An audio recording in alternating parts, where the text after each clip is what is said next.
নমস্কার, এসপ্রাইস কিচেনের আপনাদের সকলকে অনেক অনেক স্বাগত জানাই। আজকের রেসিপি পুনকার শাক। তো এই পুনকার শাকটা জমি থেকে টাটকাই তোলা, দেখুন কত সুন্দর, একদম লক লক করছে, ফ্রেশ। আর আমি এই পুনকার শাকটাকে যেখানে ছোটো ছোটো করে বেগুন কেটে নিয়েছি, কাঁচা লঙ্কা চেরা, আর আমি নিয়েছি বড়ি। সর্ষের তেল দিয়ে দিলাম, বড়িগুলো ভেজে তুলে রাখবো।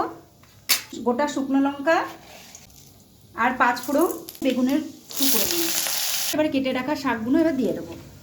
লবণ হলুদ অ্যাড করবো, চিনি দেবো। এই শাকে চিনি দরকার পড়ে না, খুব মিষ্টি শাক, তো আমি একটু চিনিটা দিলাম একটু স্বাদ, মুখের স্বাদের জন্য। আর কেটে রাখা কাঁচা লঙ্কাগুলো দিয়ে দেবো, দিয়ে ভালো করে নাড়াচাড়া করে নেবো।